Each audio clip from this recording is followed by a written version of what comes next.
It's great to be back with you. We are continuing our study of the resurrection of 1 Corinthians 15. Now, here are the connections that I've been sharing with you. 1 Corinthians 15 is the resurrection of Romans chapter 8. That's admitted by virtually everyone. In Romans chapter 8, Paul discusses the suffering of this present time. That's Paul's present time. And the suffering that he was talking about, look, folks, it was absolutely not related to the normal human experience. It was persecution for the cause of Christ. It was first century tribulation.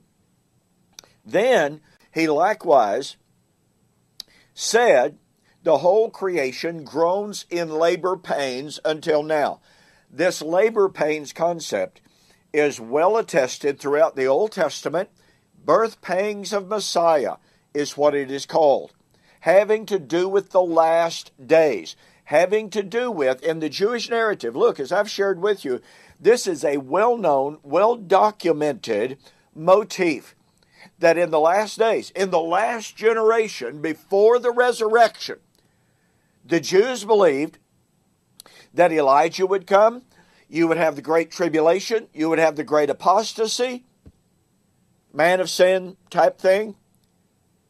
Then you would have the coming of the Lord for the judgment, the resurrection, and the kingdom.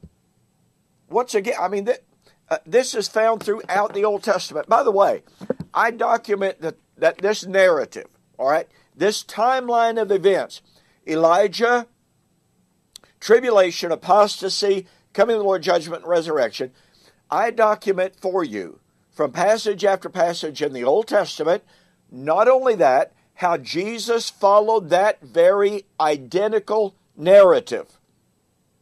The apostles in the rest of the New Testament followed that timeline of events.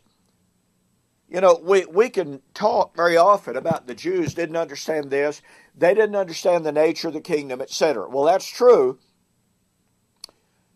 But when it came to following the narrative and the timeline of Jewish eschatology, they followed it to the T. Not in nature, but in time. Okay, so I've been sharing with you about the concept of the tribulation and its relationship to resurrection. Essentially, the argument is this.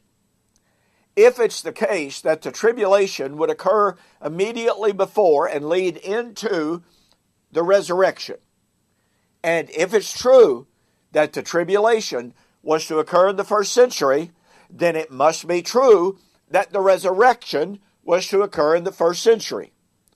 Well, it is true that the tribulation would lead directly to the resurrection.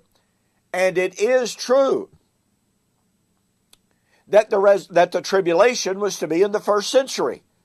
Therefore, it must be true that the resurrection was to be in the first century. Now, I've shared with you over and over how the tribulation is inextricably linked with the judgment of Israel. That's what Jesus did in Matthew 24. It's what the Old Testament prophets did. I shared with you that John, writing in the book of Revelation, said, what? He was in the tribulation. The tribulation. Now, in chapter 11, I want to show you this incredible relationship between the fall of Jerusalem, tribulation, and resurrection.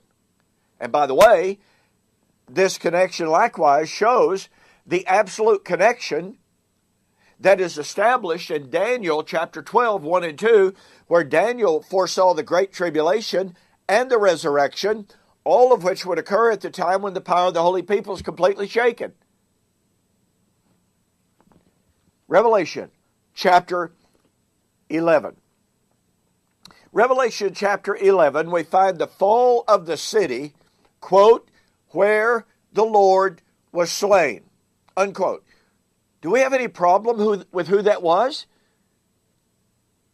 I mean, is there any question about where Jesus was crucified?